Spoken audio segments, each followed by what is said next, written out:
வணக்கம் students. Next நம்ம பார்க்க போகிறது பைனாமியல் டிஸ்ட்ரிபியூஷனில் ஒரு ப்ராப்ளம் தான் பார்க்க போகிறோம்.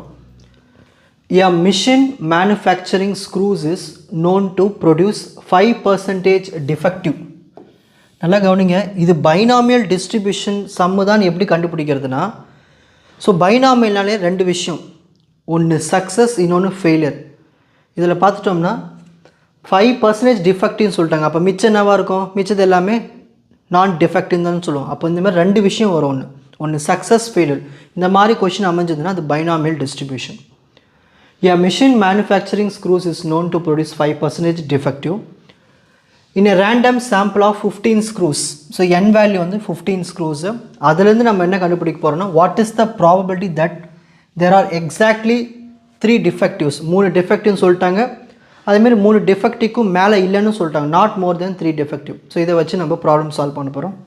ஸோ ஃபஸ்ட்டு ப்ராபபிலிட்டி பி வேல்யூவில் இருக்குது 5%.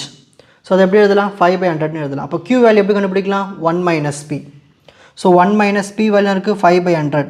100 1s are 100 minus 5, 1 into 100 100. So 100ல் 5 போயிடுச்சுன்னா 95/100. ஸோ பி வேல்யூ வந்து 5/100, q வேல்யூ வந்து 95/100. நீங்கள் டேரெக்டாக கூட எழுதலாம். இது 5னா 100ல் 5 போயிடுச்சுன்னா எவ்வளோ வரும்? 95. So P value q value எழுதியாச்சு.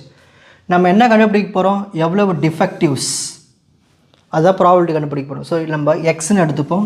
Let x denote the number of defectives. So first subdivision பாருங்கள், எக்ஸாக்ட்லினா ஈக்குவல்ட்டுன்னு அர்த்தம். ஸோ எக்ஸ் ஈக்குவல் டு எவ்வளோ டிஃபெக்டிவ்? 3 டிஃபெக்டிவ்.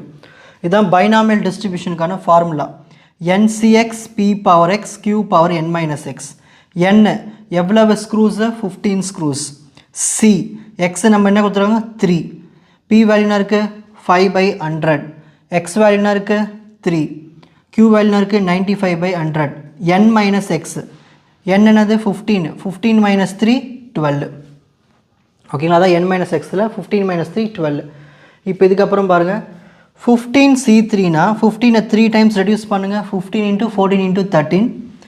3 வந்து 1 வரைக்கும் மல்டிப்ளை பண்ணும். 3 to 1. 5/100 எப்படி எழுதலாம்? 0.05 எழுதலாம், பவரில் 3.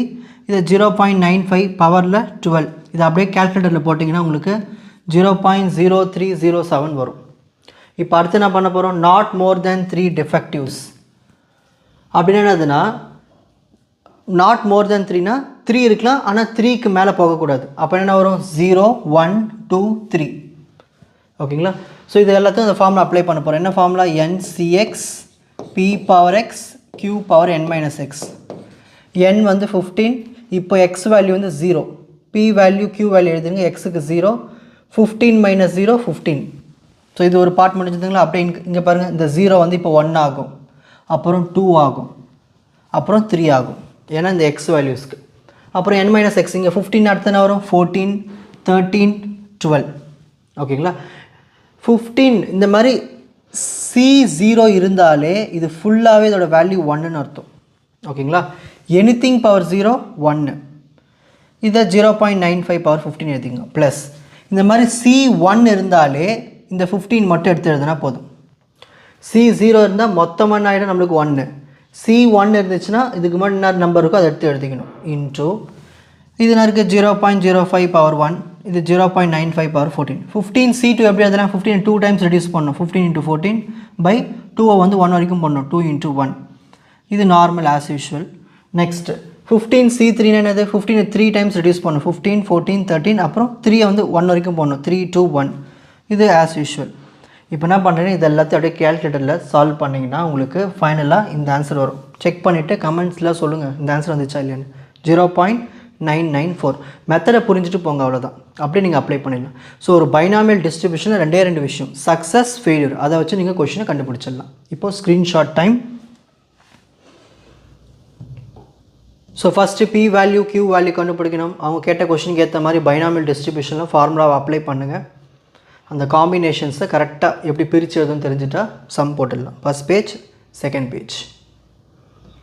உங்களுக்கு இந்த கண்டென்ட் ஈஸியாக புரிஞ்சிருக்கும்னு நினைக்கிறேன். வாட்ச் அதர் எபிசோட்ஸ் இன் த appropriate playlist. Fuji silver academy strength success clarity. வணக்கம்.